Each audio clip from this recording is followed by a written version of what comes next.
Hello. Hi. Welcome to an adventure. I hope that you can hear us. Please let me know if we are moving our mouths and completely silent. And of course, let me know if there are any other issues. But welcome to Archival Adventures. I am Anthony Wright de Hernandez, Community Collections Archivist at Virginia Tech. Most of the people I see in chat right now will be familiar with me as Rogan27. And with me today, I have Archivist Kat, and I will let Kat introduce herself. Yeah, so my name is Kat Zinn. I work here at Virginia Tech as the project archivist, working with the Archives of American Aerospace Exploration. So that's why I'm here today. Okay. And how's the sound for Kat? Let me know if I need to talk louder. I can do that. Okay. A little low. Okay, I can speak up. Yeah. Or like just think about talking to the microphone, and maybe that. I'm not used to it being so high. We can also adjust it if we need to. But yeah, hi everybody. Hi Lord Portico and Key Squared. It's good to see you. I am Puddle Glum. Got off IRL work early. That's nice.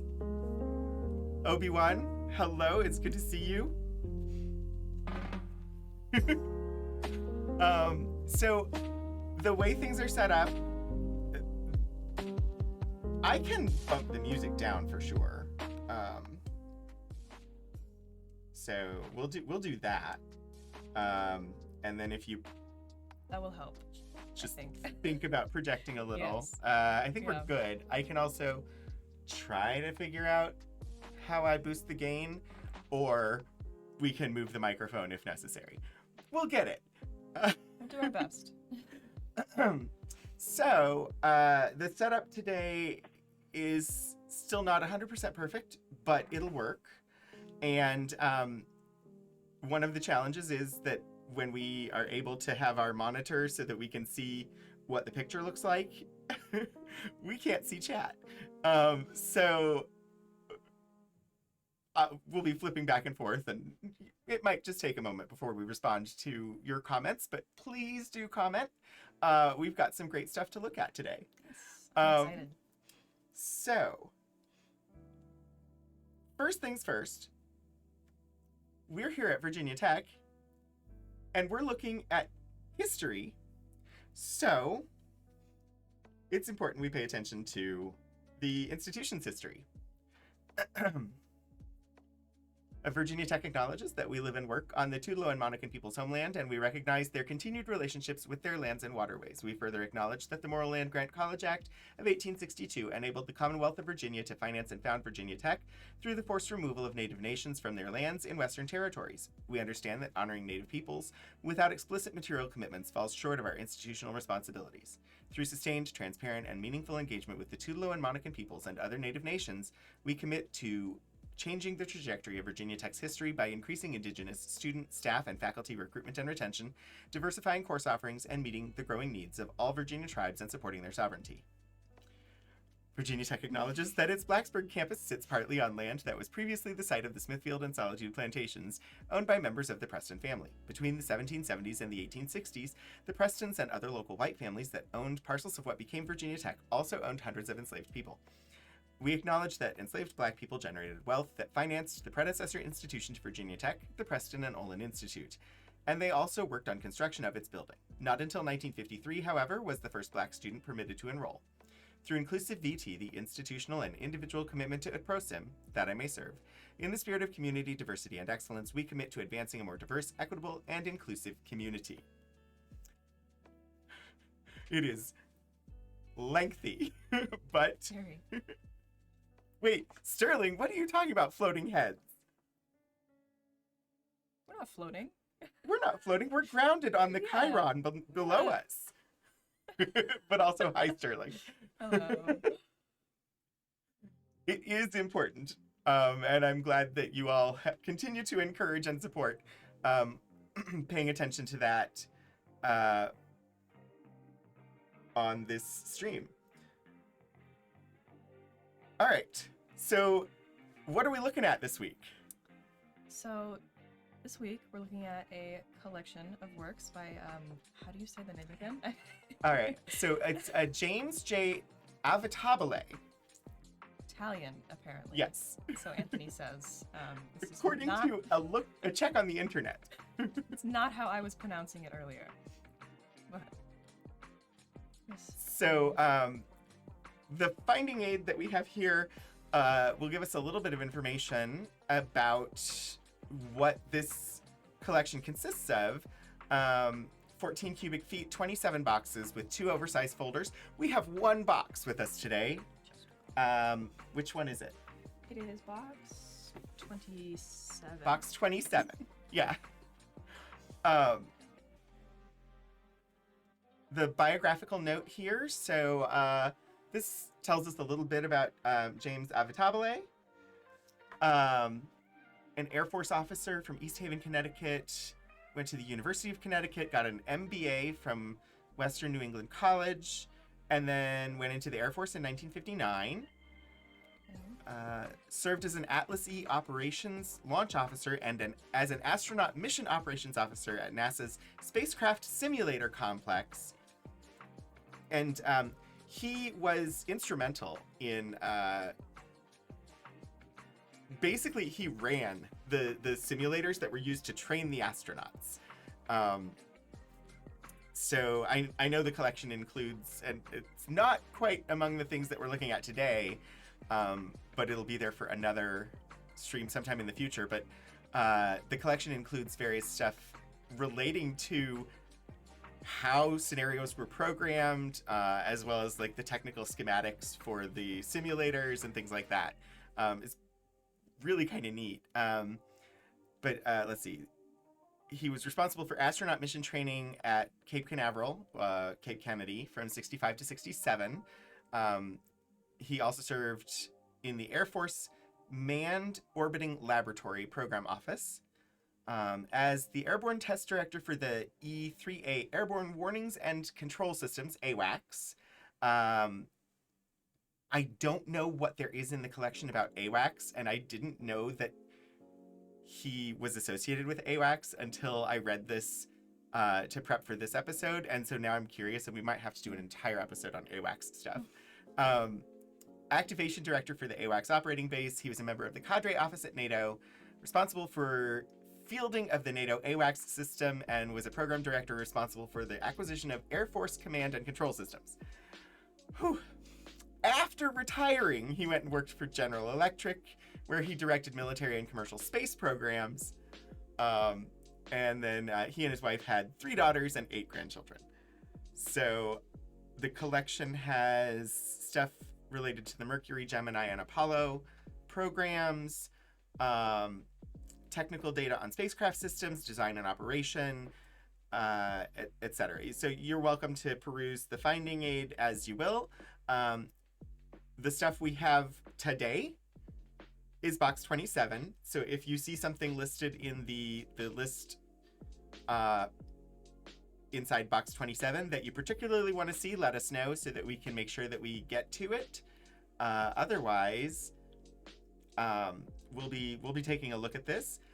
You can see here Archives of American Aerospace Exploration. Which is specifically what you're working on. Yes, so that is my job.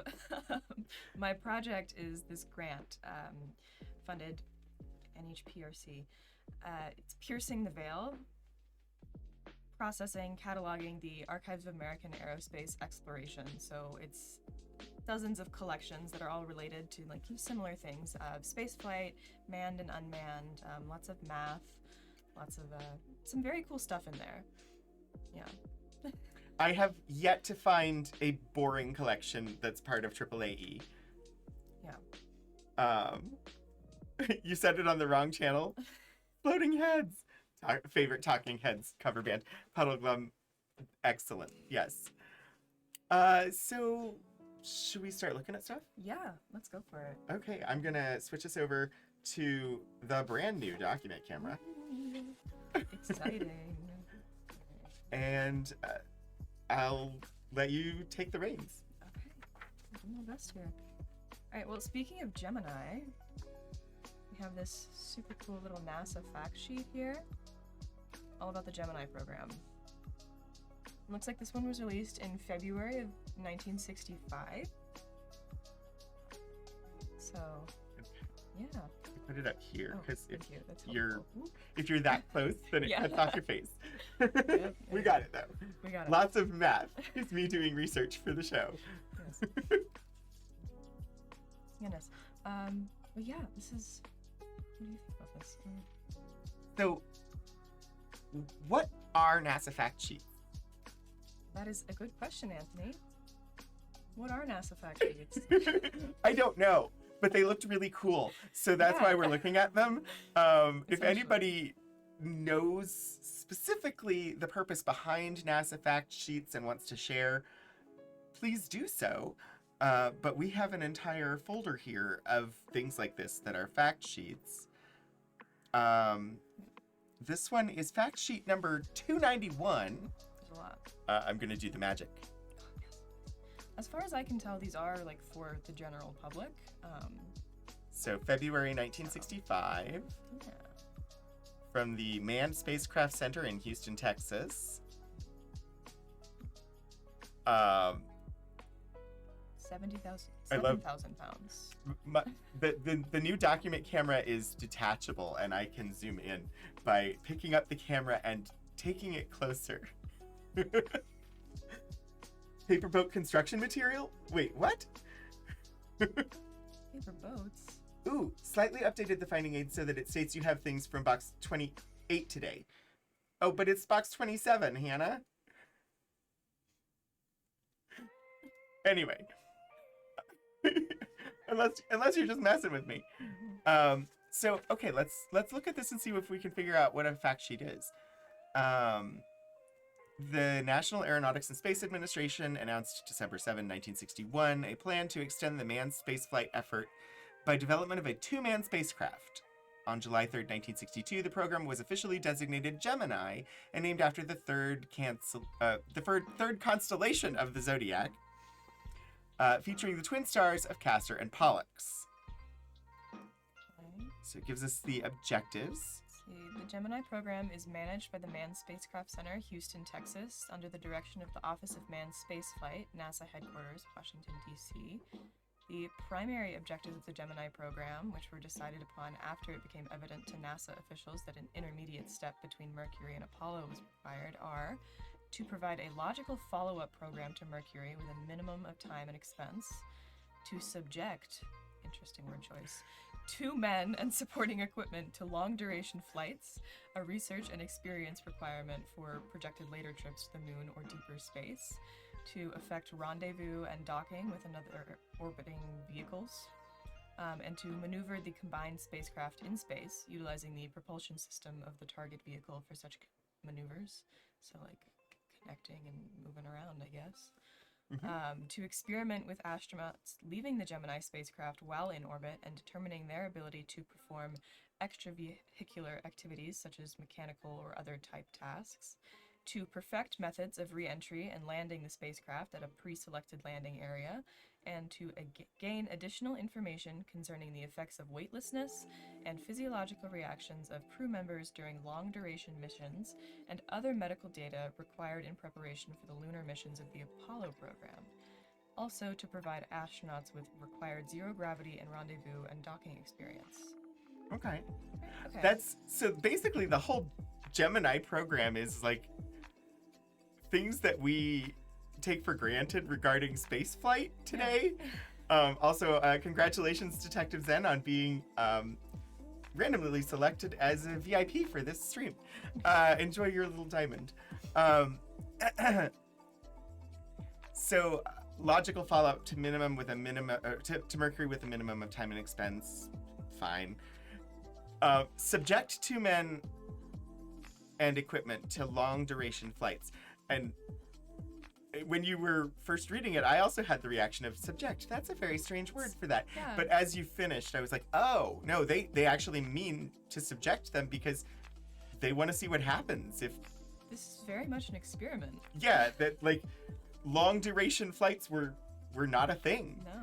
So we need to subject people to them to see what happens. Who doesn't enjoy having a little diamond detective zen? Yeah. But then, like, dock with other vehicles, like, all of the operations of the current ISS would not be possible without that. Spacewalks. Yeah, because I mean, they're leaving the spacecraft while in orbit. We wouldn't have people on the moon if they didn't figure out how to do that Yeah. first. Landing the spacecraft. Very important. Yeah. So yeah, that's...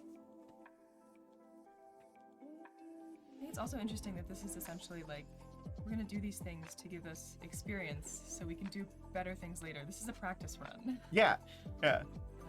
Um, And then it talks a little bit about the spacecraft itself and the specifications, and we get a picture of it. So I think these are basically like...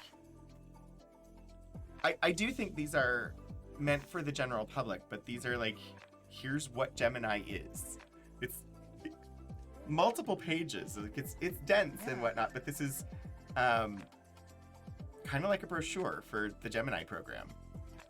essentially, yeah. Now that you mention it, because we have the pictures, you know, the mock-ups and the explanations. Like, This is the Kerbal spaceflight era of Okay. NASA. Exactly. yeah.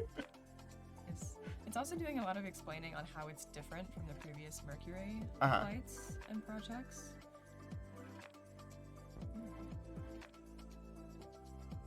And Key Squared, I saw your note about the Sounds of the Space Age recording. Yes. We have a solution for you. I'm actually completely prepared for that. Yes.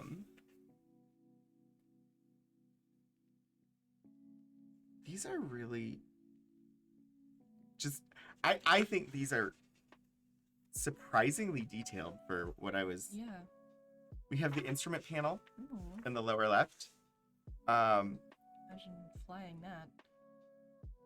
And, okay, so the instrument panel of the Gemini spacecraft is pictured above. Center panel is located between the two astronauts. The panel at the left is in front of the command pilot, and the panel at the right in front of the pilot. But then on the next page, we've got the simulator. Yes. The Gemini translation and docking simulator is shown in use above, with astronaut Richard F. Gordon Jr. at the controls at the left. Above? That's what it says. Oh, yeah. But I don't see a person. I don't. No. So, Interesting. shown in use above with, at the controls at the left. I don't even see a person. Yeah, I don't in either. This one either.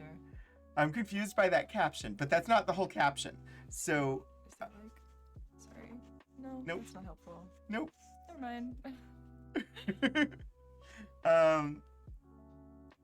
The simulator is used by all of the astronauts to gain experience for rendezvous and docking maneuvers in space with a target vehicle. Below is a picture of the Gemini mission simulator at Manned Spacecraft Center at Clear Lake. This is one of two such training devices built for NASA by the McDonnell Aircraft Corporation. The other such simulator is located in the Mission Control Center at Cape Kennedy, Florida.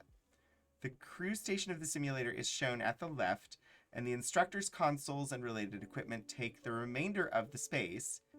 By use of this simulator, assigned flight crews, this is a huge caption, assigned flight crews run through many simulations of their missions, and the instructors are able to insert various systems failures and other unexpected events in the flight simulation sequences in order that the pilots might gain experience in reacting to such situations.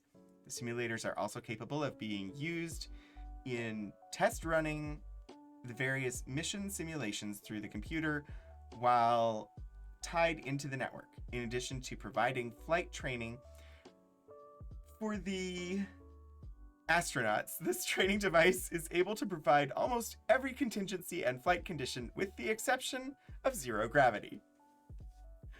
They've really got it covered.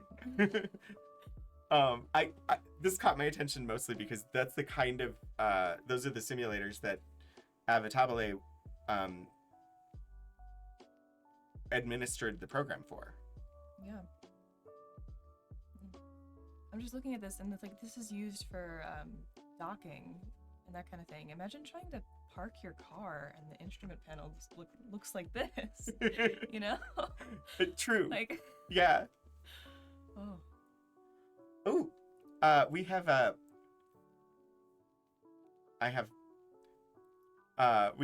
Elixie is here. Hi, Elixie. Who you're familiar with. It's Kira. We might. I don't know that I saw it. Did I see Lord Portico? Yeah, I did. Yeah, we've got all 3 mods. Wow. Hi, everybody. Full house. 3 mod Wednesday. So yeah, this seems like it's a technical but general public aimed science communication document. Which excellent. And it goes through, like, you've got the ship, you've got the rockets that are used, the maneuvers they're going to be doing, a picture of John Young, pilot of the Gemini 3 mission, in a Gemini spacesuit. Oh. What other fact sheets are in the folder? We have a lot of fact sheets in the folder, actually. These are really, they're just so detailed. They are. Let's see, we have. Obi, I think they're aimed at the general public, not the scientific public. But probably both.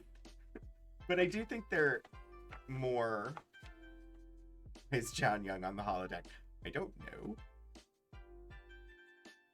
So it looks like we have Gemini 9 through 12 and also Apollo fact sheets in here. Yeah, let's. Yeah. We can glance at them. Yes, absolutely. Scream at us if we put something up that is particularly interesting to you. Yeah. So I think this one is interesting because it has a reference to the May 17th mission attempt here. Just first glance at the front. On the May 17 mission attempt, the Atlas Agena liftoff occurred at 10:15 a.m. Eastern Standard Time, followed by a short delay during the countdown caused by a slight problem in loading the Agena to capacity. During this time, something happened. During this time, a simultaneous countdown of the Gemini 9 spacecraft and its launch vehicle had proceeded without incident. After the Atlas Agena launch, only 2 minutes and 10 seconds elapsed before all contact with the target vehicle ceased, causing Mission Director William C. Schneider to scrub the mission. Stafford and Cernan egressed from the spacecraft and descended on the elevator to wait for another try on another day. So, failed attempt there. No, that is interesting. And then it goes on, there's the June 1st attempt. Mm-hmm. Gemini 9 mission was redesignated Gemini 9A, and on the morning of June 1st, 1966, countdowns proceeded simultaneously for the Atlas ATDA and for Gemini spacecraft and its launch vehicle.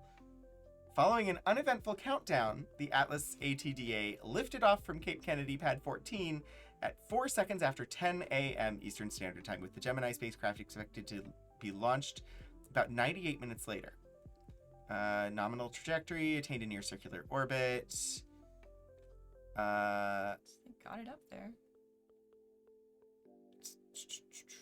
The shroud housing the ATDA was commanded to separate 10 seconds after the launch vehicle's vernier engine cutoff, but telemetry signals did not confirm this. The usual planned hold of 4 minutes duration was instituted in the Gemini countdown at pad 19 at the T-minus 3 minute mark.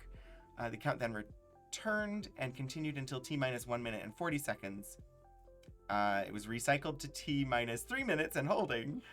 And then from launch control, the announcement came that the Mod 3 guidance system update of the spacecraft computer could not be transferred through the ground equipment to the spacecraft. Everything was basically they were having the technical difficulties that Yeah. anybody who's ever watched Twitch is very familiar with. Shortly thereafter, the countdown was resumed, but a second update attempt could not be transferred. Later, a third failure of the ground equipment to transfer the launch azimuth update to the command transmitter for transmission to the spacecraft was recorded.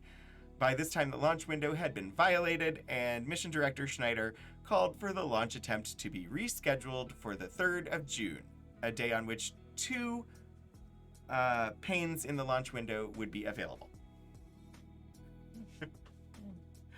So, some struggles. But eventually they get there. Yeah. Yeah. Launch at last. Yeah. June 3rd. Stafford and Cernan were awakened at 3:11 a.m. They underwent the usual pre-flight physical examination and then ate the traditional astronaut breakfast, consisting of fruit juice, filet mignon, scrambled eggs, toast, and coffee. I wasn't aware we had a traditional astronaut breakfast. But they are eating good, apparently. Anybody who is interested in the history of food and drink, make note Yes. that we have a traditional astronaut breakfast noted in here. If you want to be an astronaut, that's what you eat. One guest joined them for breakfast, Donald K. Slayton, MSC's director for flight crew operations. And at 4:21 a.m., the flight crew left the crew quarters at Merritt Island and proceeded to the ready room at Pad 16 to don their suits, as you can see, and make final preparations for the mission. The countdown proceeded smoothly on Pad 19. Because of the difficulty encountered 2 days earlier, the computer at the Mission Control Center Houston was programmed to transmit the update information directly to the Gemini 9 spacecraft computer at the T-minus 60 minute, T-minus 30 minute, and the T-minus 15 minute marks. This would permit the launch to go on time using the latest data entered into the computer if the T-minus 3 minute update information could not be transferred by the ground equipment to the command transmitter. So, very prepared. A completed preparations made the trip from the ready room to Pad 19, entered the elevator, and went up to the launch pad white room, arriving about 2 hours before the scheduled launch time, kind of like airports today. They were briefed by the backup crew on the status of the countdown, as Lovell and Aldrin had been participating in these activities since about 2 a.m. Very early mornings if you're an astronaut. Like, the breakfast is great, but I don't know if I could wake up that early. Technicians closed Stafford's hatch at T-minus 105 minutes and Cernan's about 10 seconds later. The T count continued on schedule. As launch time approached, following a planned hold at T-minus 3 minutes, the ground equipment again failed to transfer update information. However, satisfactory information had been transmitted at T-minus 15 minutes from MCC Houston, and liftoff occurred precisely on schedule at 8:39:33 a.m. Eastern Standard Time. Very cool. Yeah, it's a good thing they were prepared and got that information from 15 minutes. So I'm still considering, like, who is the audience for these? I do think it is the general public, but they're like a condensed or abridged version of the sort of like mission report. Yeah. So the mission reports are really, really, really thick. And if we looked at the mission report for Gemini 9A, it's like it's a big, thick book. And this is like a distillation of that into a form much more approachable by the general public. And it's full of detail, but it's like an executive summary of the mission report, and it makes sense to me that NASA would have been doing those in the mid-60s because the general public was really interested in what was going on at NASA. They wanted to know this kind of stuff, and a couple of pages like this would not have been too much to expect them to read. No, because, I mean, by doing it, it kind of reminds me like a National Geographic magazine, Yeah. an article just on one specific topic, one program, in each fact sheet. So like by doing that, they're making it way more accessible for the general public to learn about this stuff. It's like really cool and really new. And like, they're putting people into space. Of course you want to read about that. Cutting edge technology. Yeah. The Gemini missions were testing things that they hadn't really done before. Never. The spacewalks and docking with other craft and long duration in space and things.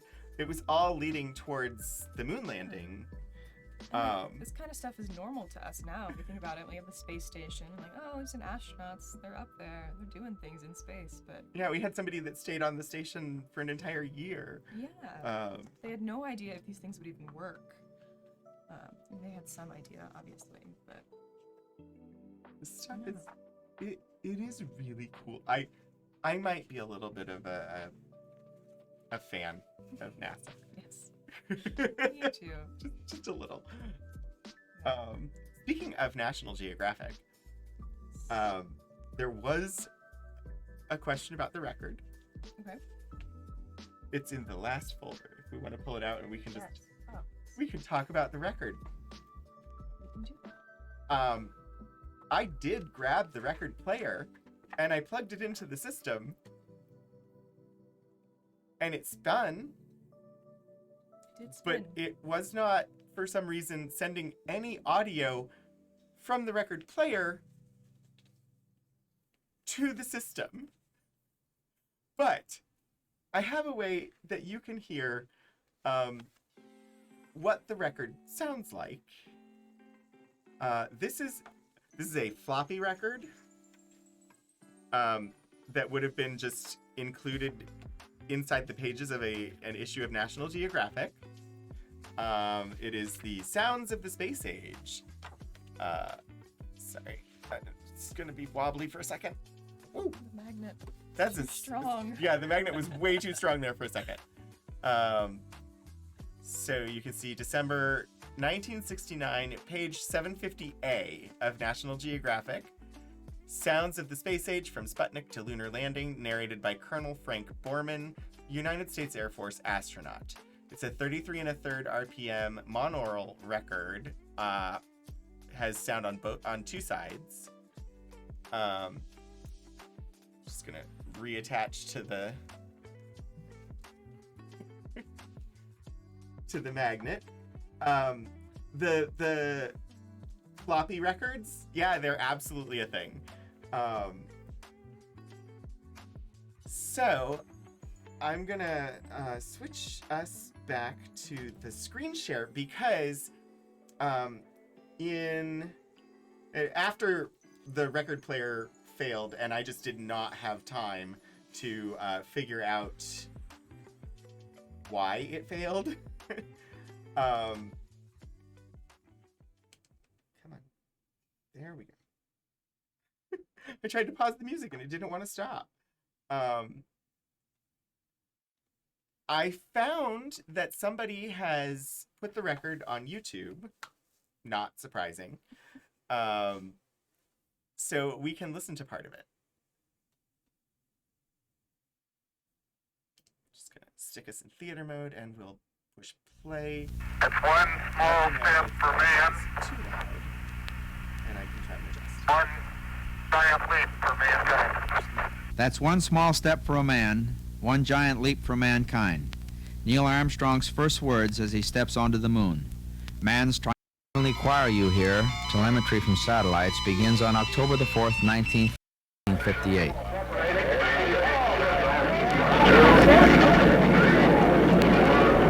3 weeks, President John F. Kennedy defines the challenge. Before this decade is out, of landing a man on the moon and returning him safely to the Earth. And in full view of the world, accepting failure with success, thus millions watched breathlessly on February the 20th, 1962, as America makes its first attempt to orbit a man. T-minus 18 seconds and counting engine start. Okay. You have firing signal. Good Lord, ride all the way. Godspeed, John Glenn. Roger, we're underway. After 3 orbits, John Glenn's capsule streaks toward the Atlantic. This is Ship 7, a real fireball outside. I do. You're loud and clear. How you do? My condition is good, but that was a real fireball, boy. In 1963, Russia orbits a woman cosmonaut, Valentina Tereshkova. With America's Gemini craft of 1965 and 1966, the moon comes closer as men maneuver, rendezvous, dock, and walk in space. June the 3rd, 1965. Ed White paces off 6,000 Earth miles through the sky. Okay, I'm out. Okay, now. I'm rolling to the right now. Under my own I feel like $1 million. This is the greatest experience I've just remembered. See what the flight director got to say. The flight director says get back in. Jim, what got a message for? Jimmy Ford, get back in. Then tragedy. Not in space, but on the ground. On January the 27th, 1967, during a pre-flight test for the first Apollo mission, a fire takes the lives of Virgil Grissom, Edward White, and Roger Chaffee. Russia, 3 months later, mourns cosmonaut Vladimir Komarov, killed during re-entry by a parachute failure. Not until December 1968 does man try for the moon.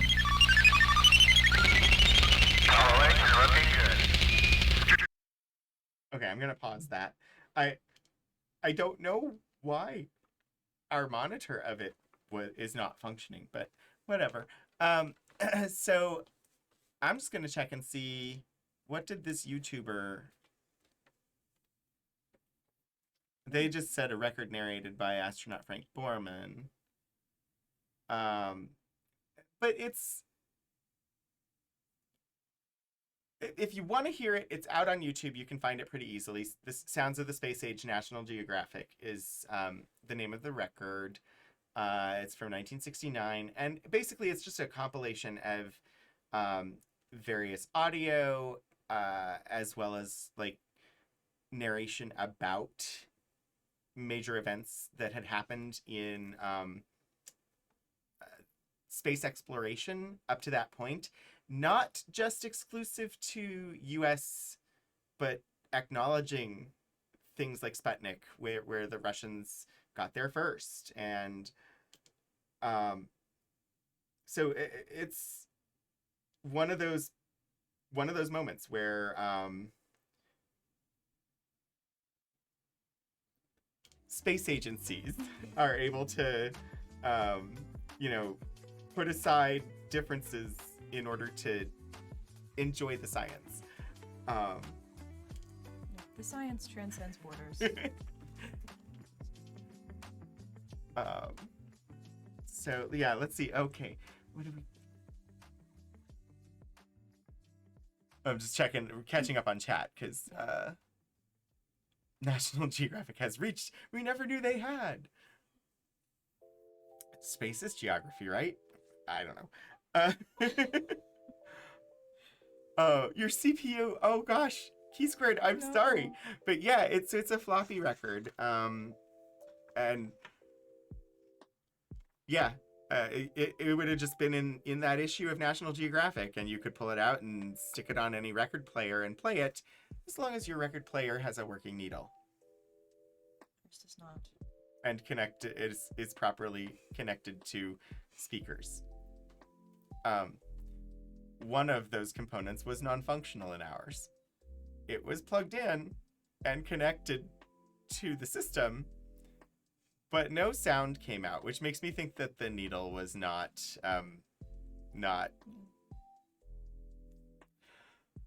either maybe it just doesn't have a needle on it, or I mean I think it does, but I think the needle might be broken. So we weren't getting anything useful. Anyway, I didn't have time to troubleshoot the record player. Otherwise, we would have just played the record. Yeah. I knew exactly what it was when I first saw it because I had a floppy record as a kid, which was part of a promotion from McDonald's. It was a contest where you played the record, and if they sang through the entire McDonald's menu, then you won something. I don't remember what it was, but yeah. Interesting. Very cool. So what else? Ah, Yeah. I'm just looking through this folder with the record in it. There's also this fun calendar here. America in space. 1997. Yeah, I thought we could take a look through it, see if there's anything Sure. neat here. Okay. I've got a couple of options for zooming. Let's try this. Ooh, nice.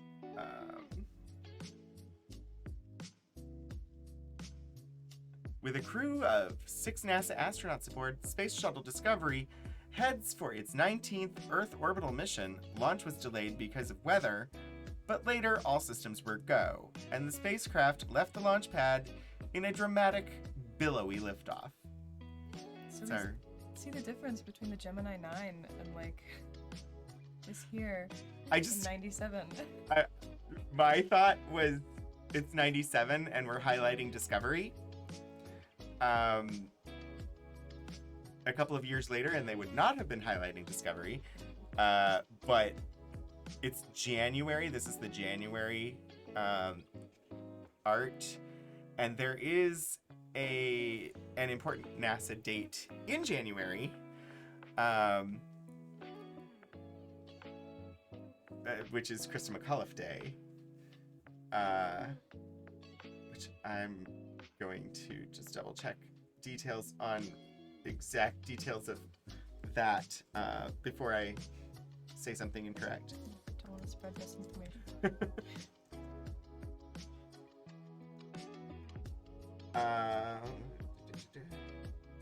January 28th is the day. It's called Krista McAuliffe Day because Krista McAuliffe was the astronaut that everybody knew, because teacher in space program, and she was the teacher selected to go.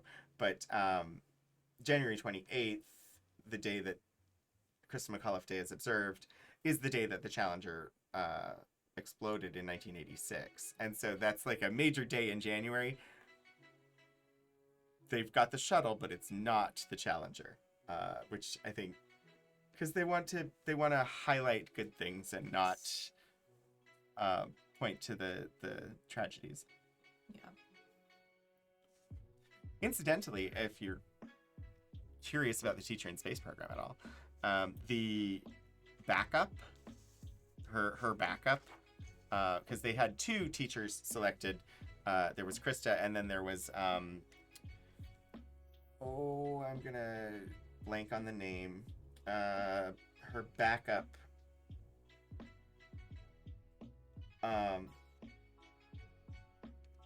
But her backup went on to actually become a full-fledged astronaut, and Barbara Morgan. By 98, she was a mission specialist for the NASA Astronaut Group 17.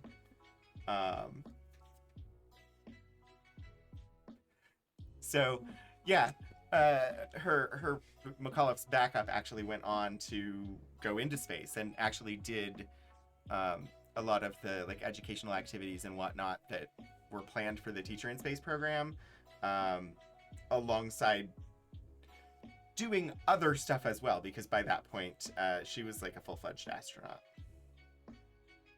Very cool. Yeah. I might geek out a little over the Challenger.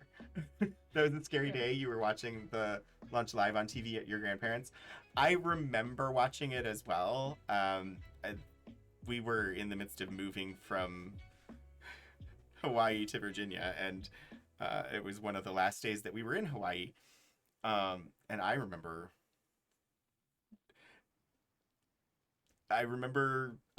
watching it in kindergarten.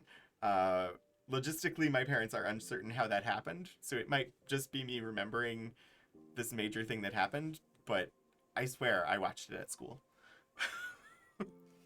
I don't know, but because I was really young, so. So for February, we have a pre-dawn sky above the Atlantic Ocean is the backdrop for the Space Shuttle Discovery as it heads toward an 8-day mission with 5 NASA astronauts and a Russian cosmonaut aboard. The photo was taken by another astronaut piloting the shuttle training aircraft. Cool. Very cool, yeah. I'm just gonna keep Okay. flipping. Flipping through. Oh, come on. Keep your focus. Keep your focus, camera. An astronaut tests the simplified aid for EVA rescue safer system 130 nautical miles above Earth. This photo was taken through the Space Shuttle Discovery's aft flight deck windows. Reflected in the astronaut's helmet visor is the shuttle's forward cargo bay. So it looks to me like this entire calendar is Discovery. It looks like it, yeah. Because we're up to March and all 3 pictures have been the Shuttle Discovery. You don't remember why you were out of school that day? I think it was my mom thinks that maybe I was in school that day because it was like the last day that the movers were like packing up stuff from the house, and they maybe I just went to school so I would be out of the way. So who knows, but I remember being in school and watching it, and I remember all of the stuff around it because it was big, especially for elementary school aged kids. The Challenger was just so much excitement with a very dramatic end. The constellation Orion is backdropped against a colorful display of the Southern Lights. It's a 35mm image. 6 NASA astronauts went on to spend a week and a half aboard the space shuttle Endeavour. So not the Discovery. We do have a different one. April is suddenly not the Discovery anymore. In support of the Space Radar Laboratory SRL-1 mission. Maybe we get a different shuttle each quarter and we'll Maybe. have the Endeavour for 2 more months. Well, let's find out.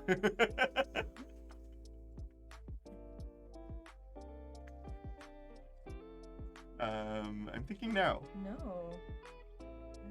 Ooh, it's the Krista. Okay. I'm gonna let you read it. Oh. Words. I can read it if you want. Go for it. Pictured is the cryogenic infrared spectrometers and telescopes for the atmosphere, Krista, attached to the shuttle pallet satellite, SPAS, deployed from Atlantis. The craft was in free flight for 8 days, then retrieved by the remote manipulator system. Krista being the name that Krista McCullough went by. It was her middle name, but somebody worked hard to come up with an acronym that would spell Krista. They succeeded. And then, of course, they have the SPAS right after that. Yeah. That's neat. So are we getting different ones every month now? I don't know, because that one was Let's go out this mentioned Atlantis. An astronaut moves about in Space Shuttle Endeavour's cargo bay during the deployment of solar array panels on the Hubble Space Telescope. During 5 days of spacewalks, a variety of servicing tasks were performed on the HST by 4 astronauts. So, back to the Endeavour. Yeah. Yeah.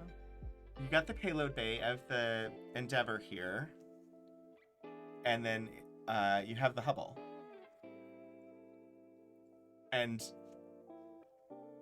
at this point in my life, seeing this picture immediately makes me think of the movie Gravity. Because it's the opening of the movie, essentially. But, yeah. Obi-Wan, let's see, Challenger, you were at home watching Bob Barker. Was very upset to be preempted before the end. Oh, dear.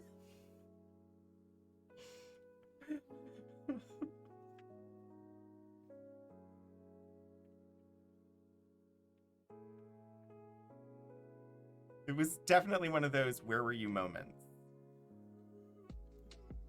I was not born yet. Let's see. see what I've got. 2 astronauts test the new SAFER system, performing an in-space rehearsal of a contingency rescue. 1 astronaut wears the small SAFER backpack unit with chest-mounted control, while the other is anchored to Discovery's remote manipulator system robot arm.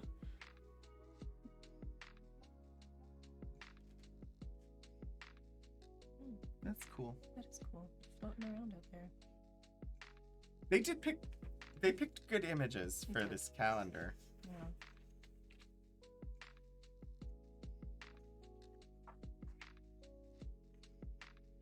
For some reason, our attention is devoted to this calendar. There's more stuff to look at in this collection. There it is.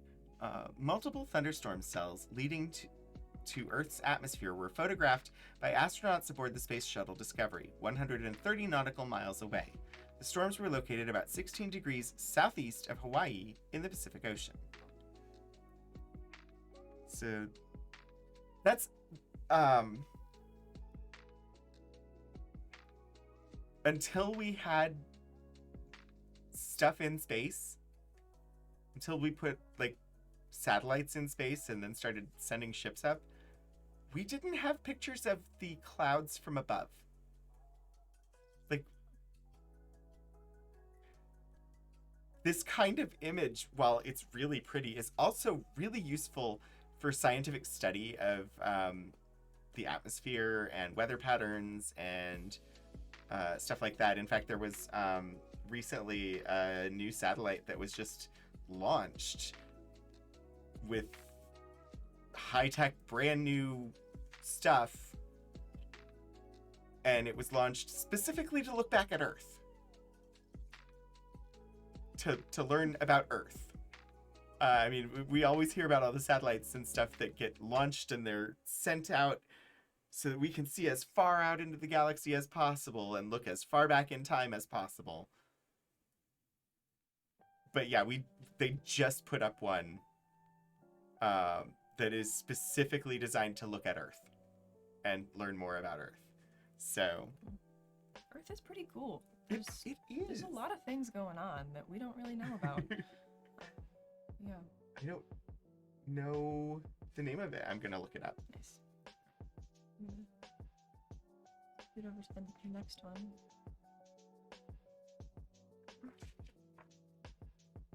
Okay. In this onboard scene, the Hubble Space Telescope begins its separation from the Space Shuttle Endeavour following a week and a half berthed in the space vehicle's cargo bay. Various servicing tasks were performed on the HST during the 11-day STS-61 mission.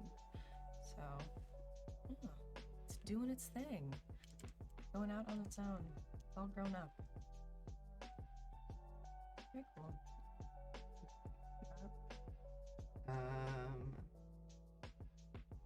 I'm looking. That's right. September.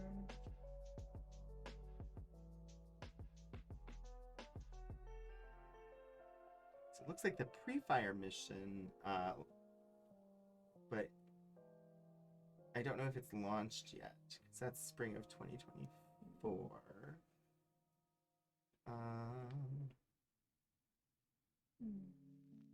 I don't know. I know there's one that very recently launched, but, you know, my remembering things, Psyche spacecraft on explore the origin of the planetary course by studying it. No, that's headed to the asteroids. Not Earth.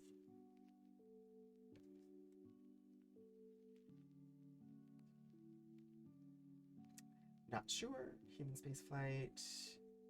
If anybody remembers, feel free to drop it in chat. Because I know that one just went up, but I'm not finding it quickly.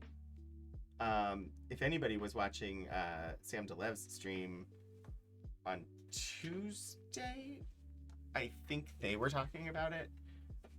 But yeah. Regardless, satellites, interesting, Yeah. and can do lots of things. Yes. I just can't find specifically which one I was thinking of that recently launched that was looking. Is it PACE key squared? I'll check. If you want to Oh, yeah. do the next picture. Yes. So this one we have backdropped against the blue and white Earth. An astronaut floats in space using the SAFER system. The STS-64 mission's test of SAFER was the first phase of a program to develop a production version of the hardware for future shuttle and space station use. So, yeah. And it was PACE, and PACE is, I assume, an acronym. I don't know what it stands for, though, because it doesn't say here, but will help us better understand how the ocean and atmosphere exchange carbon dioxide. It will reveal how aerosols might fuel phytoplankton growth in the surface ocean, and national uses of PACE data will benefit our economy and society. For example, it will help identify the extent and duration of harmful algal blooms, will extend and expand NASA's long-term observations of our living planet. And it launched about 6 days ago. Plankton Aerosol Cloud Ocean Ecosystem is PACE, the Plankton Aerosol Cloud Ocean Ecosystem Satellite. Thank you. Cool. Thank you, Key Squared. Caution, may contain science. Exactly. Yes, just maybe.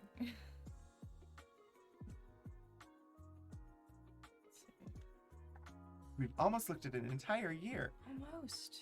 We're getting there.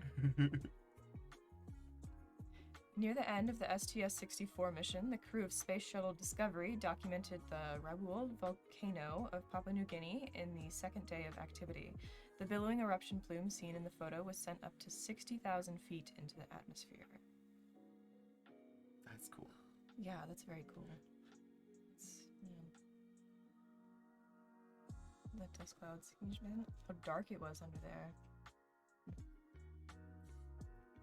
Watching volcanoes from above. Safer than below. Safer than below, yeah. Well, if you're high enough up. Yeah. Exactly. The drag chute system, one of 13 detailed test objectives, DTO, for STS-68, is deployed as the Space Shuttle Endeavour makes its landing at Edwards Air Force Base in California. 6 NASA mission specialists took part in the 11-day Earth orbital mission. They learned how to land. Yay! Landing is good. Very good. Any landing you can walk away from is a good landing. However, I'm just seeing maybe. Hi, Blooming, Virginia. Hello. I was like, wait, there's chat actually happening in the other channel, The and university libraries, yeah. it was just. I have to slide. I can monitor the other one over here, but I don't get to monitor that one as easily. It's a setup. Oh, that was the last one. Yes. Yeah. Cool. Yeah. What else we got? Oh. We talked about food earlier. We did. And astronaut breakfasts. So I know there is some stuff in here about astronaut meals. I'm just gonna double check the captions over here because. Yeah. That they would take with them and have to eat in space. So.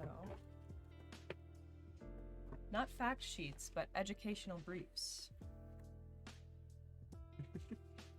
Start with this one, number 1002. Nutrition in space. Wait a second. There was a 1996 Detective Zen. I think you may have detected something. Yeah. Okay. Educational brief. Yes. So, fact sheets, educational briefs. Different things. I'm curious if anybody does know the specifics as to the different intents behind them. I would be interested to know, but Nutrition in Space, Project Gemini. Yes. I'm actually going to zoom in on the picture Yes.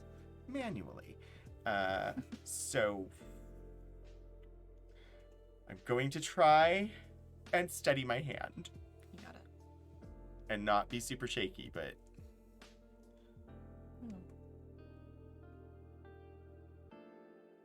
I don't know if we'll be able to read anything. It doesn't look like it's gonna. I think that top one is beef and gravy. That's what it looks like. Maybe some tuna salad below that. Yeah.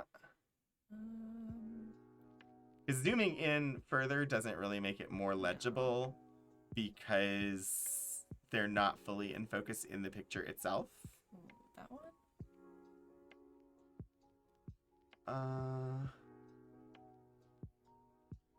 Peaches. Ah, peaches. Okay. Makes sense. Peaches. Dates? I don't know. Fruit.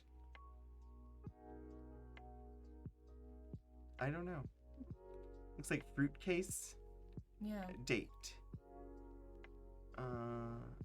I can't see what that one says. Ooh, almost had it. Bacon squares. Bacon squares. The important part of every breakfast. Bacon and egg bites. Okay.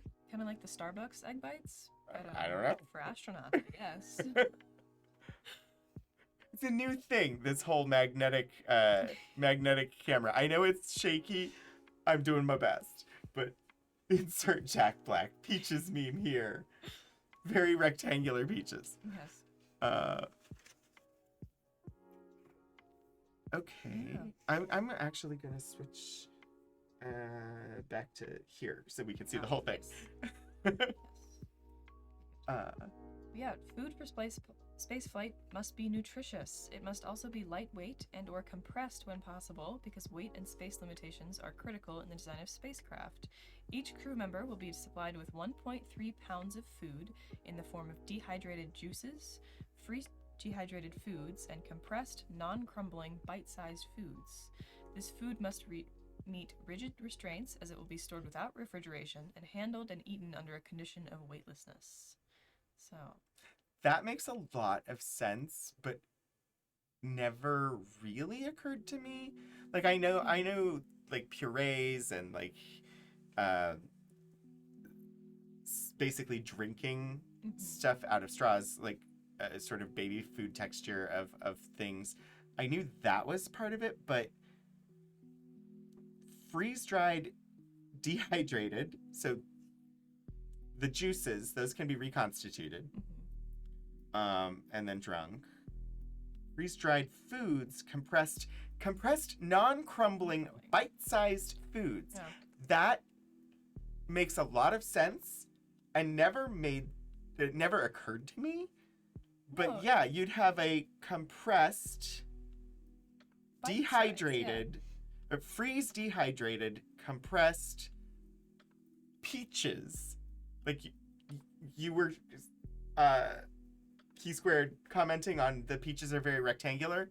It's because that package includes cubes of freeze dehydrated compressed peaches Yeah. that will taste like peaches.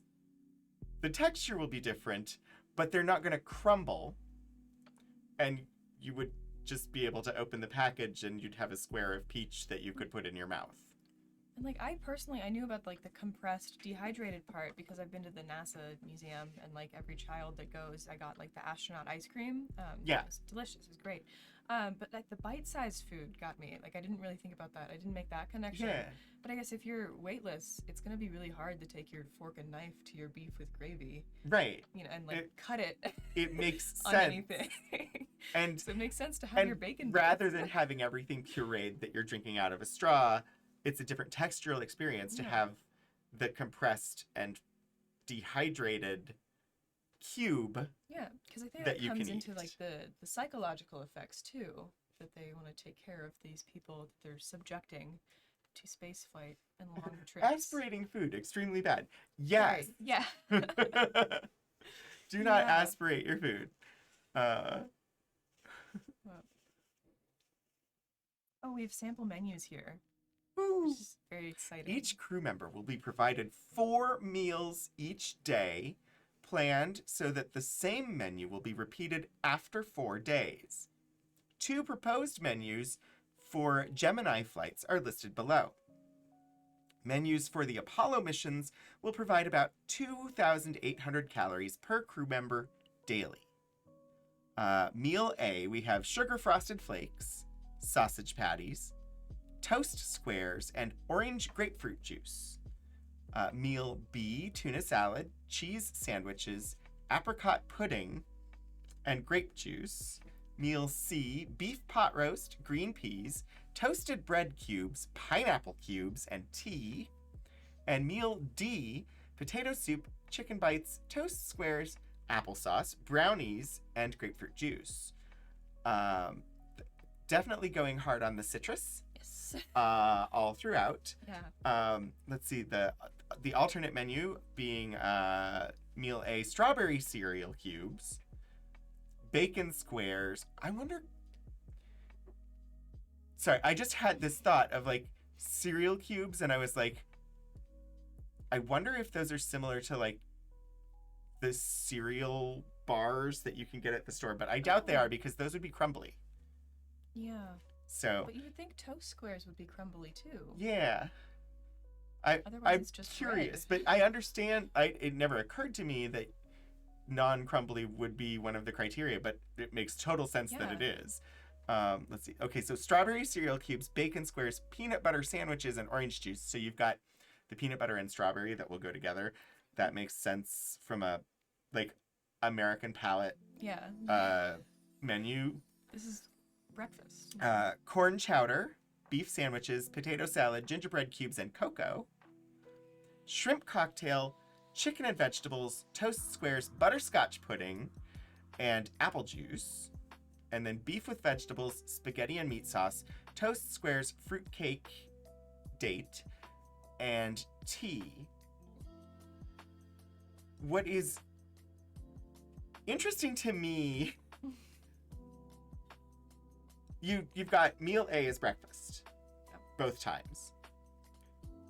Meal B is a Looks kind of like lunch, maybe? kind of lunch, Yeah. yeah. Meal C is a dinner type meal, Yeah. but meal D is also a dinner type meal. But it's also interesting to me, you've got C and D are kind of swapped. You've got the tea for meal C in the one menu and the tea with meal D in the other menu. And you've got apple juice versus grape juice as the alternates. Yeah. Gotta avoid the scurvy somehow. Yeah. So true. Probably no bananas or apples. Toast squares just sound like croutons to But me. then croutons would be crunchy. That's why, like, I'm personally a little confused Well, on and that. crunchy I don't think is a problem, Crunchy, but like, crumbly is the yeah. problem. Non-crumbly, I don't know how you do a crouton that Is it- doesn't end up with crumbs. Yeah. I was surprised to also see the shrimp cocktail, though. That stood out to me as pretty. It is somewhat surprising, but also I think, It's a reflection of the time. yeah, I was gonna say it's the 60s. Yeah. Shrimp cocktail would have been a popular dish at the time, but yeah, the peanut butter and the shrimp, like, those are the two things that jump out to me as really common allergens that they wouldn't necessarily want to put up there unless they knew that nobody up there had those allergies. But again, spaceflight is super controlled, so they would know.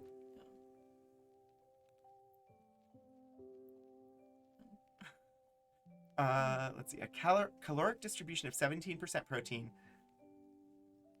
32% fats, and 51% carbohydrates is designed into the meals to furnish the required nutritional needs of the crew. The foods illustrated in the picture on the front page are assembled, thank you, into meals and packaged into man day or meal day wraps. Cubes of food are coated with an edible film to reduce or eliminate crumbs, which could interfere with crew or spacecraft performance if allowed to float freely in the cabin. So there's our answer. Okay. The croutons, the toast squares, are coated in an edible film. I wonder what is that? Like, what that is. Um, What's in that I have a theory. edible... but apple juice, but yeah, no excess fiber. Yeah, Obi-Wan. That makes sense. So if you've ever seen the printed cake designs, so if you can get cake and you can have just an actual like picture that's printed onto a really thin like sheet of material and then infused into the top layer of icing. I would imagine it's something similar to that, which is basically just, I mean, that's like an onion skin thin piece of like cellulose paper. Yeah. And I would imagine a film that was either going to be like that super thin cellulose or gelatin as the film that they would use to coat it. Makes sense. Probably I would think for 60s, my guess would be the gelatin because it would be completely clear and flavorless. Or seaweed based, that would work too. Honestly, seaweed would, if this was the Chinese or Japanese space program, I think seaweed would be the immediate go-to. My guess for 1960s America is probably it was gelatin. I think today, if it was being developed today, they might do the cellulose paper because gelatin will introduce a bit of a gumminess. And the cellulose paper would allow, I don't know, some evaporation of moisture that wouldn't otherwise occur. Although everything is vacuum sealed, so that wouldn't really matter that much anyway. Just sorry, I love speculating on things like that. It's really curious, really interesting. I'm curious to see like what time of day they ate each of these meals. Because I mean, like traditionally we have 3, and they have 4, and it looks like the second 2, like the last 2, are both dinner type meals. Yeah. So, like the meal I don't know what their distribution? schedule was like. Yeah, that'd be interesting to know. But here we see how they, reheated these or reconstituted them. Water produced as a byproduct of fuel cells on board the Gemini and Apollo spacecraft will be used to reconstitute the dehydrated food. Water temperature during the Gemini missions will be between 80 degrees Fahrenheit and 100 degrees Fahrenheit. On the Apollo flights, cold water, 50 degrees, and hot water, 155 degrees Fahrenheit, will be used to prepare cold or hot foods. A pistol-like water dispenser, which can be inserted into the individual food containers, will assist reconstitution. They were using water guns to make their food ready to eat. I did not know that a water gun was a kitchen implement developed for the space program. This probe will allow water consumption by the crew member through a small opening in the helmet when the spacesuit is pressurized, thus eliminating moisture leakage into the cabin. Did anybody out there know that water guns were developed as kitchen implements for the space program? I think we should start using them in the kitchen more. Soda fountain at a bar. Yeah. I mean, I don't know that water guns were in popular usage before this, so a pistol-shaped implement Water for dispenser. distributing water. NASA invented the water gun. Yeah.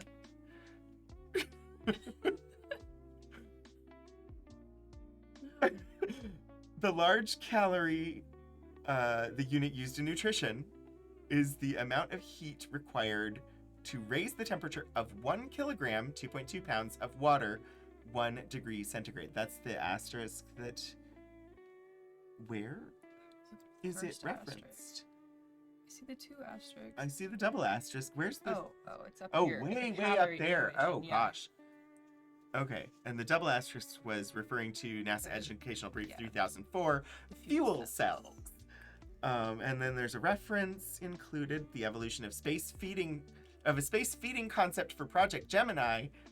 I wonder if we have a copy of that somewhere. That'd be interesting. We should, because that's totally food related and NASA related. And if we don't have it, we should get it. And then this is actually brief 10,004. There's a perforation. These two pages are connected to one another. This was 1,002, and this is 10,004. Yes. And they're both connected to one another. I don't know the dates on them. I don't either. I was looking to see if there was one, but Probably using the control number, the 605 or 650526 HISD EBGM. We could probably find the date. yeah. But it doesn't look like it has a date specifically on it.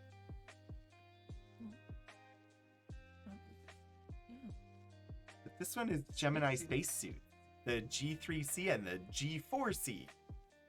They're different. The 4 looks much more svelte. Yeah. The 3C is looks very shiny. Yeah. I feel like that's coming back in style recently. You see how like the shiny metallic fabrics. 90s looks are very in right now. Yeah. All the bright colors.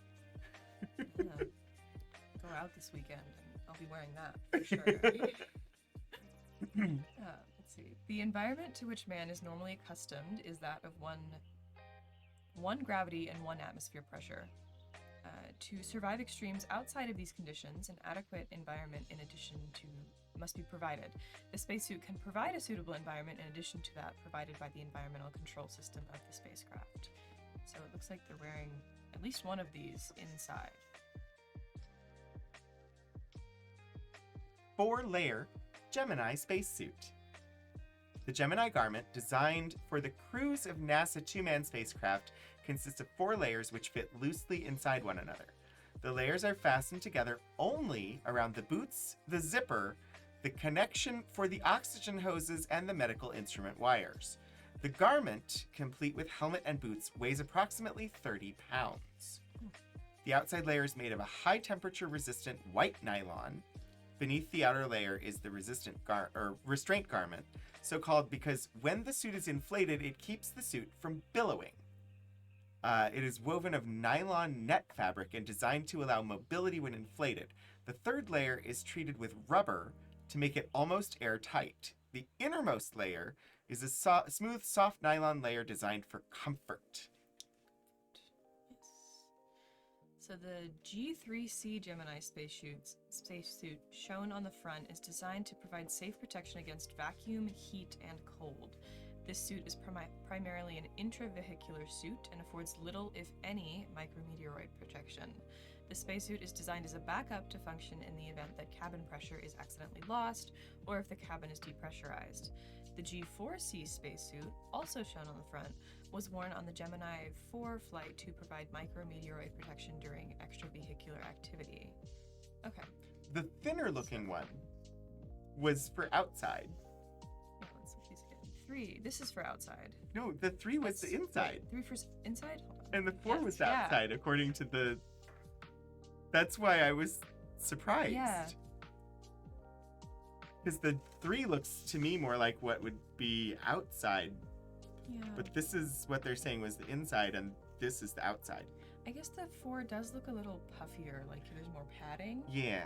If you get hit by a tiny meteoroid. Interesting. Oh. Oop. And I flipped enough that the camera was like, No. focus. Air inlet and outlet connections are located on the torso of the suit at waist level. A near 100% breathable oxygen system is provided to the suit from storage bottles. 2 pockets, one located between each knee and ankle, hold tools for opening food packages during flight and for cutting parachute lines if necessary on landing. 2 large shin pockets are provided for flight plan data storage. Wait, what's the difference between knee and ankle and shin? 2 pockets, one located between each knee and ankle. And 2 shin pockets for data storage. Huh. I have no idea. That is something, if we run across more spacesuit stuff with more Yeah. pictures, I'm curious because I between knee and ankle and shin are the same Area. relative area of the body. Yeah. Unless you have like two pockets, like one on either side of your leg. Could be. I don't know. I don't know. I do think it's interesting that the pockets are so low, though. They're like so far away. I know. your I would hand. normally think thigh. Oh, we're getting a raid. Oh. Hello. Hello. Welcome in, everybody from the League of Whimsy. Hello, 16-Bit Eric. Thank you so much for bringing everybody over. Welcome to Archival Adventures. You're raiding in on the Rogan 27 channel. I am Rogan 27, and this is my weekly show that I do, sharing materials from special collections and university archives at Virginia Tech. This is simultaneously broadcast on the Virginia Tech University Library's Twitch channel, which is twitch.tv/VTUL Studios. And today, we are joined by Archivist Kat, and we're looking at one box from one collection in the Archives of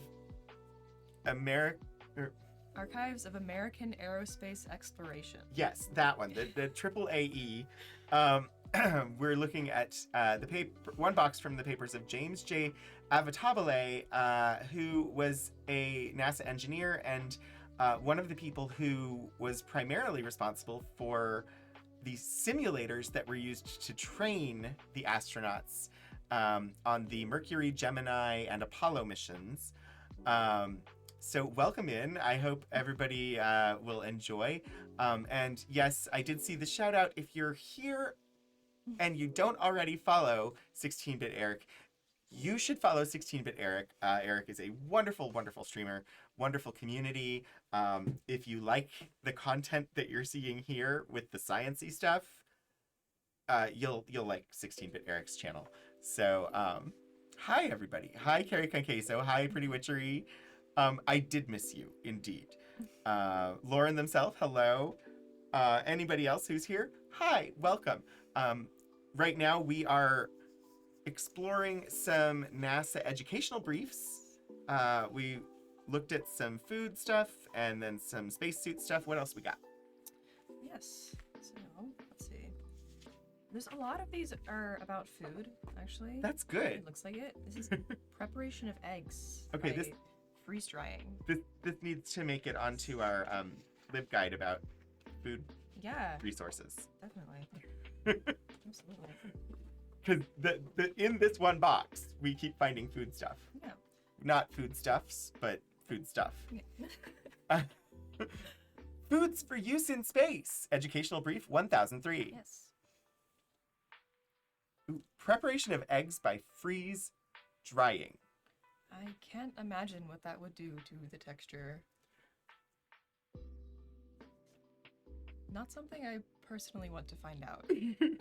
Food for spaceflight should be lightweight, highly nutritious, low in crude fiber, and resemble the color, flavor, and texture of freshly prepared food.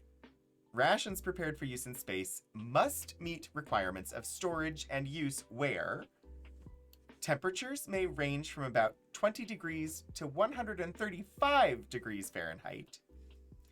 Pressures of 19.7 pounds per square inch I think. at 70 degrees Fahrenheit. The pressure at which the spacecraft is purged prior to launch to approximately 1 × 10 to the negative 12th pounds per square inch at 100 degrees Fahrenheit. Conditions expected in outer space when spacecraft is opened will be reached. Relative humidity may vary from 30 to 90% in the spacecraft and at the launch site. The cabin atmosphere is to be 100% oxygen, and an acceleration load force at launch of 1 to 7.25 g-forces may act upon the food, and weightlessness will occur. I love the matter of fact, weightlessness will occur. In case you weren't aware. Hi, Blue Rooster. Food must be light, but also not cause a hunger strike due to disgust, in essence. Yes. Yeah. A number of the menu items will be freeze dehydrated foods, commonly called freeze-dried foods, They're prepared by placing frozen foods, raw or cooked, in chambers from which air is evacuated. Under vacuum, small amounts of heat are applied to the frozen product. Thus, water is removed from the food by subliming the ice in the food. This technique produces a flavorful product which is lightweight and retains practically all its nutritious properties. And the asterisk to subliming is the process of changing from a solid directly to a gaseous state. So it bypasses the liquid state altogether. No. Freeze-dried. Where's the tang? We haven't run across tang yet, but I was thinking about tang the other day because tang, everybody thinks of orange, but if I remember correctly, there was strawberry tang as well. And now I just need to confirm for myself that there actually was strawberry tang. But we haven't run across tang yet. No, not here. But, let's see. Sorry, I'm just deciding. A variety of food items can be prepared from beef. Beef is multidimensional. For example, pot roast, beef with vegetables, beef with gravy, Swiss steak, and beef with mushroom gravy. To prepare such items, the beef is processed, pre-cooked in molds, and chilled so the meat can be diced into 1/4 inch cubes. The gravy, vegetables, or mushrooms are combined with the diced meat for the desired flavor. The mixture is frozen, and the moisture is removed by freeze dehydrating at temperatures of 110 to 125 Fahrenheit under reduced pressure. Food prepared in this manner is ready to eat after 5 minutes of reconstitution with water at a temperature of 165 degrees Fahrenheit or 10 to 15 minutes with 70 to 80 degrees Fahrenheit water. So, Okay. Okay. So dehydrated cubes of beef that are reconstituted. Yeah. Freeze-dried ice cream, though. Yeah, absolutely. Mm-hmm. There were several flavors of tang. Thank you, Alexi, for confirming.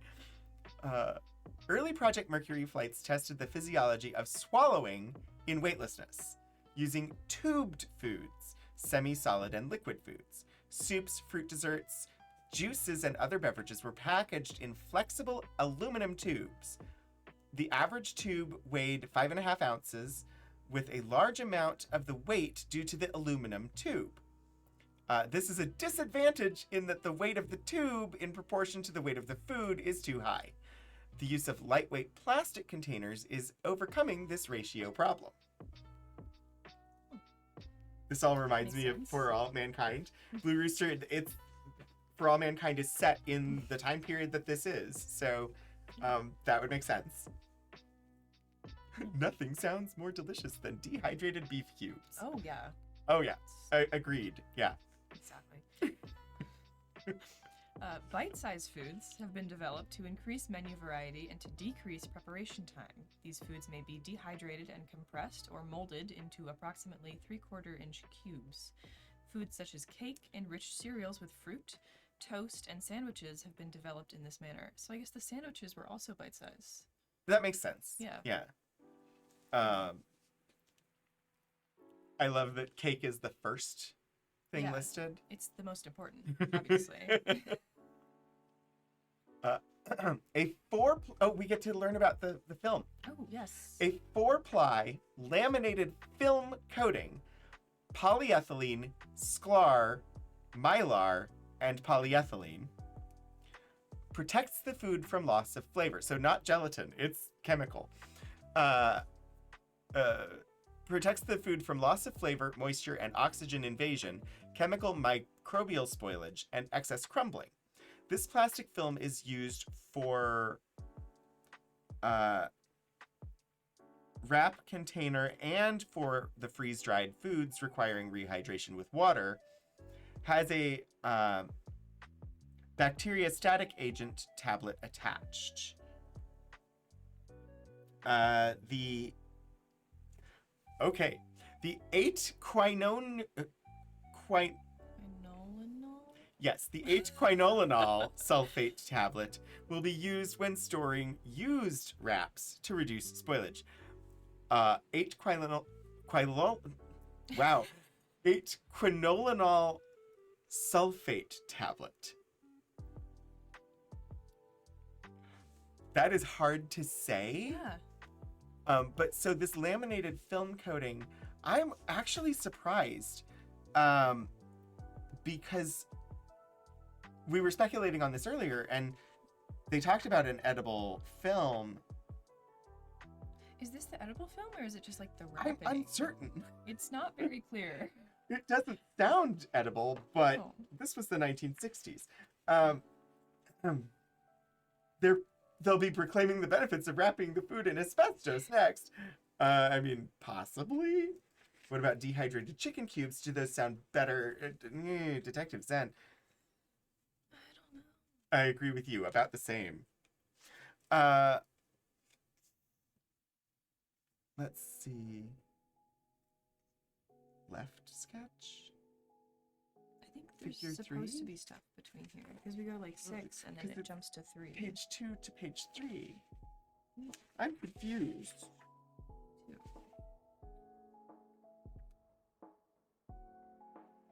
This is Educational Brief 1007.0. This is one.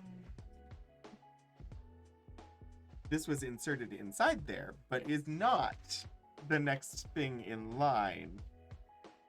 Oh wait, hold on. Close it again. It's talking about weightlessness, right? That's a 2, 2 a 3. Yes. So maybe.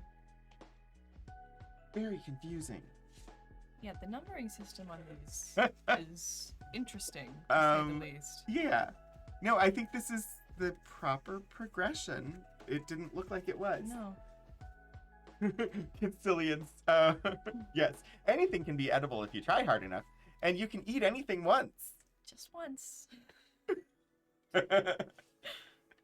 Okay, so this is space food preparation freeze dehydration process, which makes sense as Yeah. the next thing that we would look at. So I guess But we we're would- going from 1003 to 1007.0. 0.0.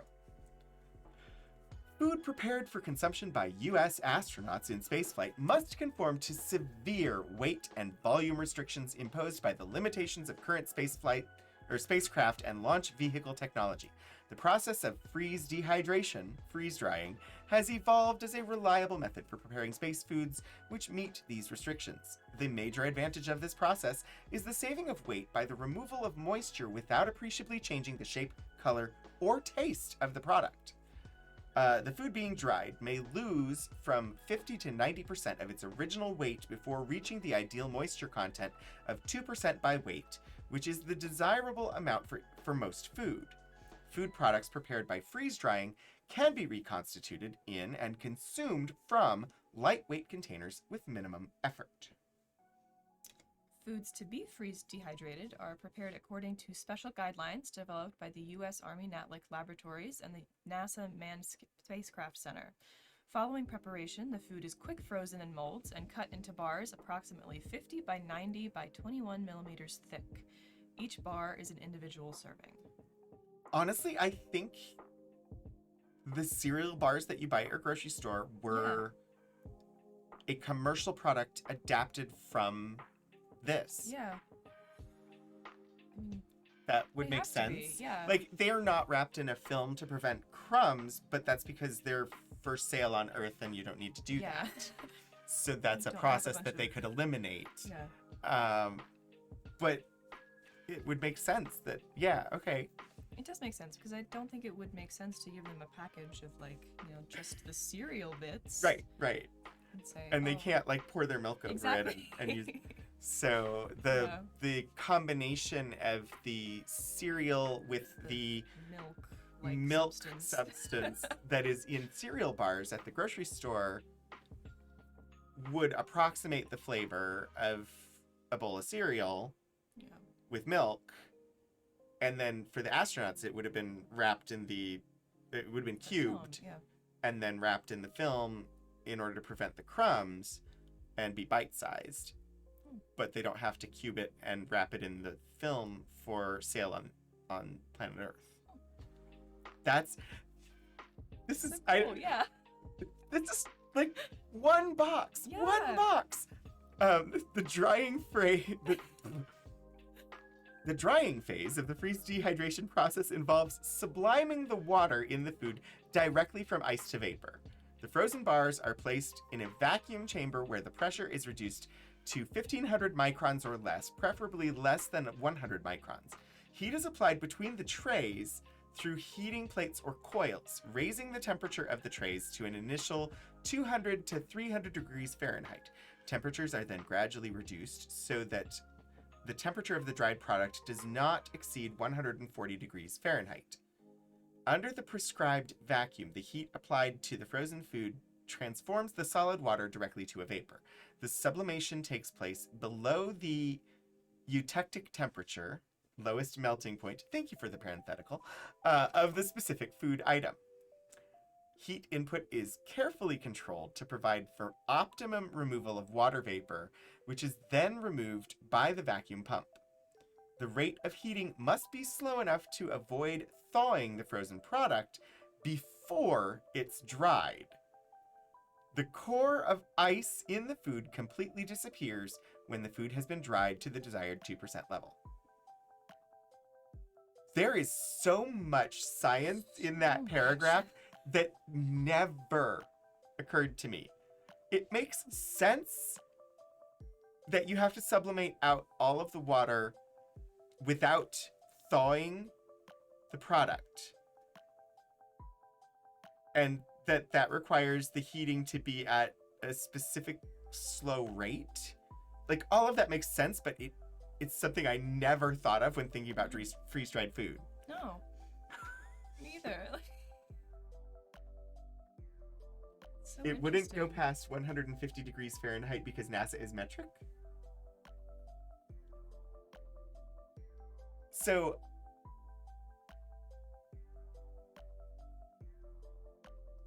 are you making a joke, Detective Zen, or are you serious? And if you're serious, I would like explanation, please. Because they're referencing like 200 to 300 degrees Fahrenheit. They're referencing, so I'm... Yeah, just in these educational briefs, they've been talking mostly Fahrenheit, but they've also used centigrade and the millimeters. I mean, I imagine Fahrenheit was probably the default for this kind of thing because it's meant for public consumption. I mean, we talked about how the Oh, fact you're joking sheets- because they wouldn't measure in Fahrenheit. Yeah. We talked about the fact sheets being meant for public consumption, and we weren't sure about these. Do you think they are? I think these are meant for public consumption. Yeah. I think it's more of these are little things that would be put out to the public for the nerds and the school children and everybody to like be able to learn about what NASA's doing and what, because and they would have the added benefit of somebody undergoing astronaut training would want to know how is, like, this is need to know information. How is the food prepared? What is this process? But they don't need the technical detail because they're not going to be the ones freeze drying the food. Right.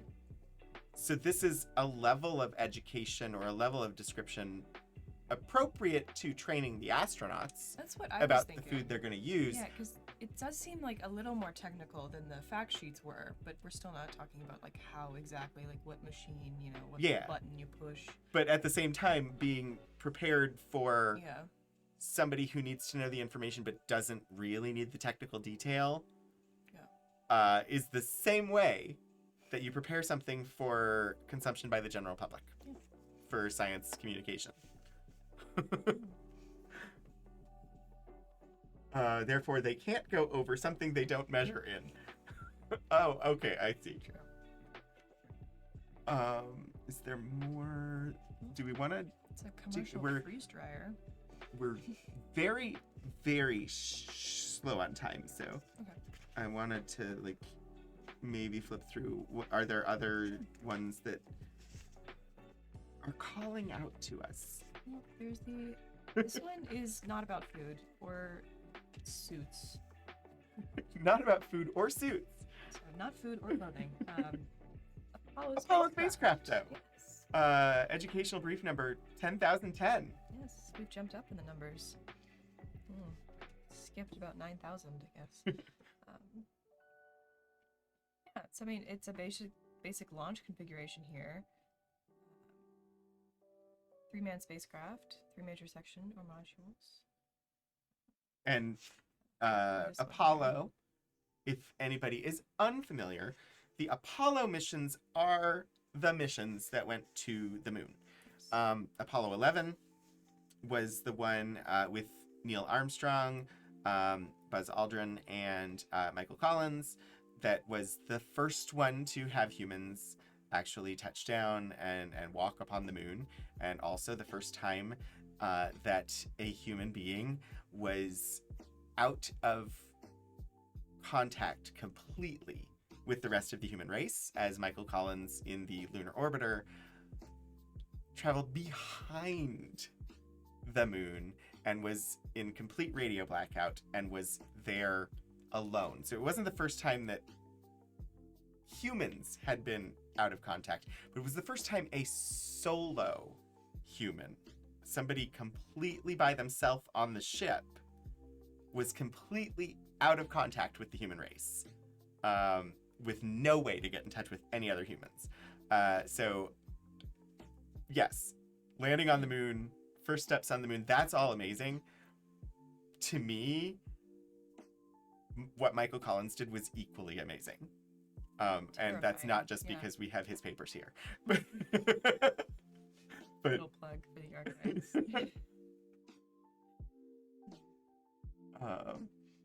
Yeah, this is neat. It's talking about the 3 modules and how they'll lose modules as they go to reduce weight. We got the command module for the crew of the 3 astronauts. We got the service module that supports systems like propulsion, reaction control, power generation, oxygen, water, and then the lunar excursion module, the 2-man vehicle. Yes, it's the only module which will descend to the surface of the moon. So the only one that will go down there, and it will carry equipment for scientific exploration and experiments. You're going to the moon for the first time. You're going to want to take some samples. it also had to be able to take back off Yeah. from the moon and then rendezvous with the command module again. Yeah, they couldn't just, there were people in there. You couldn't just touch down and say, okay, we got here. Now what? Lunar Mission Sequence Profile. Educational Brief number 10,011A. Part 1 of 4. I don't know that we'll get to all 4, but a manned mission to the moon requires a carefully planned sequence of events. One proposed 8-day lunar mission sequence profile has been divided into 4 phases. Earth launch, moon landing, moon launch, and Earth landing. I mean, those make sense. Yeah. The times given are from launch, showing the sequence that anticipated activities may occur. The times vary between 62 to 75 hours for the trip to the moon, 85 to 110 hours for the trip back to Earth, with a maximum of 44 hours on the surface for exploration. So the schedule, at 0 hours, launch of the Apollo spacecraft. Launch will be accomplished from Cape Kennedy by a Saturn V rocket weighing 3,000 tons.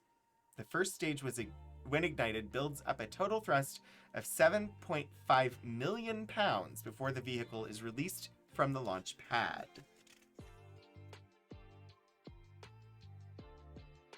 At 0.2 hours, we have insertion into orbit around the Earth. Spacecraft will be placed into an Earth parking orbit at an approximate altitude of 100 nautical miles and a speed of 17,400 miles per hour. That's fast. It's very fast for parking. That's an expensive speeding ticket. And yeah, for parking, yeah. 1 to 3 orbits of the Earth will be made by the spacecraft for the purpose of final equipment checkout and calculations of the lunar trajectory. And then at 3.1 hours, we got injection into cislunar trajectory. And then our little asterisk down here at the bottom says that cislunar is the space between Earth and Moon circumscribed by the lunar orbital path. So The spacecraft must accelerate from 17,400 miles per hour to 24,300 miles per hour, the velocity which is needed to leave Earth parking orbit and enter a trajectory toward the moon. This will be accomplished by the thrust produced during a second ignition of the Saturn 4B. Okay. Or the third stage for a period of approximately 6.5 minutes. Escape must occur at the proper point to cause the spacecraft's trajectory to cross in front of the moon. The anticipated intercept of the moon's path will occur after about 3 days of flight at an altitude of about 80 nautical miles above the moon. It's so much math. Like, it's hard for me to even comprehend so much math to figure out where the moon's going to be, where the Earth is, where you're going to be in orbit, how fast you need to go, like, how you can hit that and intercept it correctly. So much trigonometry. Yeah. At 3.5 hours, LEM or LEM transfer and docking maneuver. The LEM, Lunar Excursion Module, adapter section is structural shielding between the service module and the Saturn 4B rocket stage. Prior to the docking of the LEM to the command module, the adapter will be jettisoned. The command and service modules will then be flown through a 180-degree turn to face nose-to-nose for docking with the LEM. If you want sort of an illustration of some of that,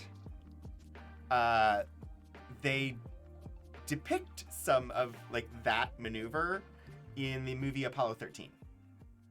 At like the beginning when they're doing their simulations and getting ready before they get to like the disaster part of the movie. This sort of taking the LEM out, flipping it around, and redocking maneuver is one of the things that they show in that movie. 3.7 hours jettison of the Saturn 4B stage of the rocket. After docking maneuver between the LEM and the command and service modules, the last stage of the expended Saturn rocket, the Saturn 4B stage, will be jettisoned. Okay. And then got a ways to go. 12.7 hours. Pretty big jump there. I wonder what they're doing in between. But 12.7 hours, the first mid-course corrections. Course corrections will be made to assure the proper intercept of the spacecraft with the moon's orbital path at the anticipated point. Corrections made early in the flight will be of smaller magnitude than those which would be required later in the mission. And then we got the trajectory through cislunar space. As the spacecraft travels along the programmed trajectory, the Earth's gravitational pull will slow it from 25,000 miles per hour to 2,386 miles per hour as it moves into an area where the moon's gravitational field is dominant. It will accelerate to 5,200 miles per hour. So it's a big deceleration. Yeah. I think during that elapsed 9 hours, that's when they wrote poetry. Oh, yes. After looking out the windows and seeing the Earth from above. Makes sense. That. Yeah. Window watching. I mean, I know they did write poetry, and that seems like a good time to do it. See, I'm curious as to whether that's the next page or not. Because this is Part 2. 10,011B. Part 2 of 4. And this is the lunar landing phase. And then lunar... So I would No, assume this so, is yeah. next. Yeah. Yeah, because we start here with the... We're 1 minute over time already, though. Oh, no. So I'm just going to summarize here. At 61 hours, they have the final mid-course corrections. At 64.3 hours, insertion into orbit around the moon. 67 hours, the lunar excursion module separates. 68.4 hours, the LEM retro impulse. 69.4 hours, powered landing maneuvers. Sorry. And then they're on the moon. I'm walking around. After about 70 hours. Yeah. And then at 104.3 hours, they're launching from the moon to head home. Do a lot of the same stuff, but in reverse. Rendezvous between the LEM and the command and... What was the S? structure, Service. command and service module. And then that one, the rendezvous is the only one that has like a duration. 104.4 hours to 105.2 hours. Sometime in there, they'll rendezvous. Then docking and transfer, jettison of the lunar excursion module. Say bye-bye, lunar excursion module. You got us to the moon. You got us off the moon. We don't need your weight anymore. Goodbye. Injection into trajectory through cislunar space. Mid-course corrections. Trajectory flight through cislunar space. 195 hours. Final course correction on return trip. I love this illustration. Yes. It looks so dangerous. It does not make me want to go to the moon. I just love that it's like you've got an X-ray view of the inside because they're not see-through, but you can see the 3 astronauts sitting there strapped into their couches. It's like they're landing in a convertible or something with a sunroof, which you wouldn't want to do. No. 198 hours, jettison of the service module. Bye-bye, we don't need your weight anymore. 198.3 hours, attain entry altitude and start entry. 196.4 hours, parachute deployment. 198.6 hours, land on Earth. It's a fast landing. That's all in the same hour. Recovery forces will pick up the returning astronauts. This will conclude America's first lunar landing and exploration mission. However, it will only be another step in the early phases of man's continuing attempts to understand and explore space. See, it's things like that closing sentence that to me say that these were written with the intent that the public would read them. Definitely. For sure. I feel like that was a Larry Niven story, the see-through spaceship. It did not work out well. He squared, I would not be surprised.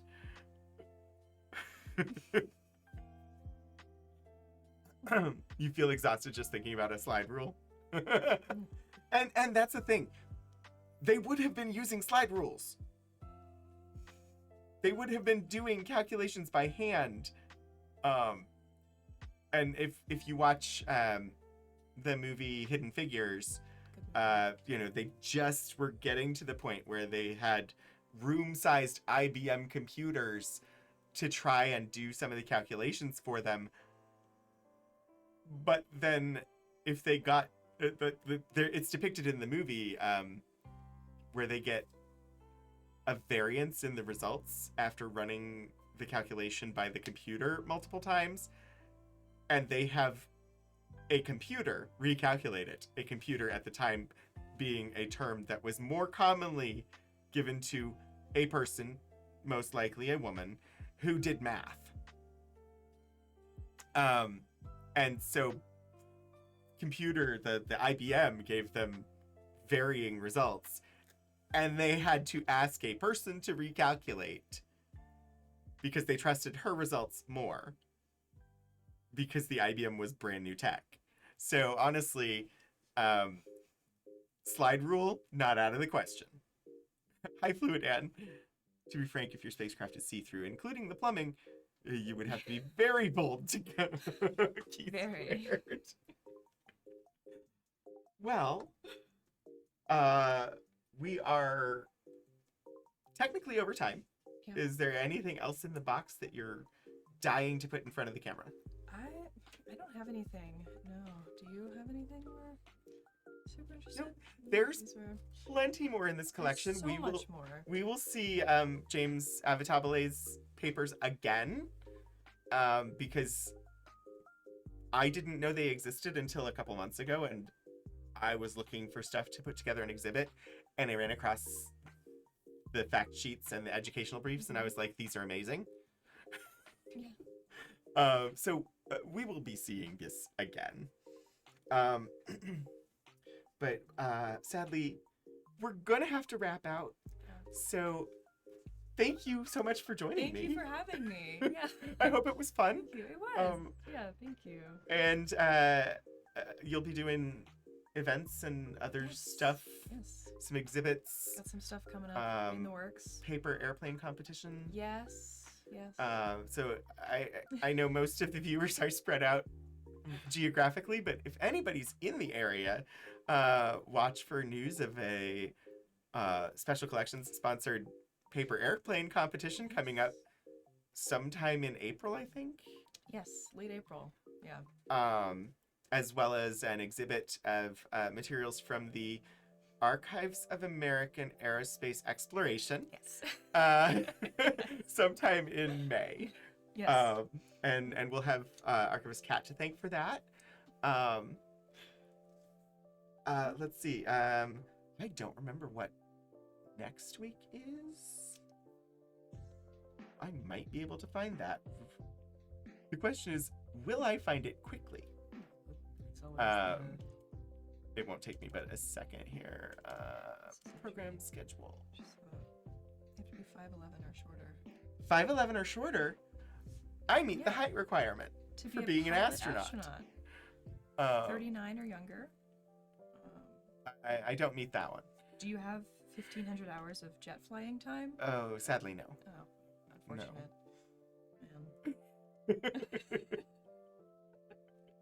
Man. Next Wednesday, we've got 3 World War II scrapbooks. One is from the Red Cross in the US. One is from a British soldier in Europe, and one is from a German soldier.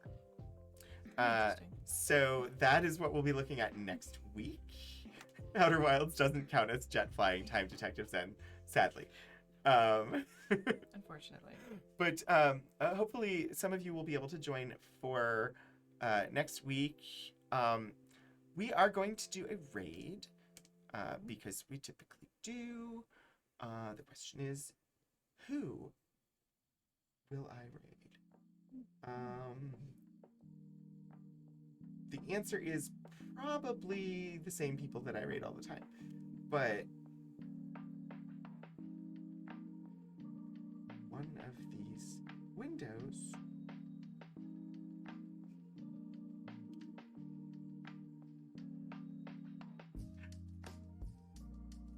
computer is okay, y'all. Sorry. I couldn't find what I was looking for. Technical difficulties. And I try to avoid doing that because it comes through on stream. On cooldown that we don't know what it is. All right, we've got Stephen Joyce is on doing game demos.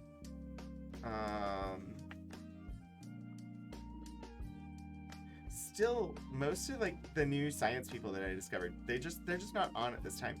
The Monterey Bay Aquarium is on with the jellyfish cam, and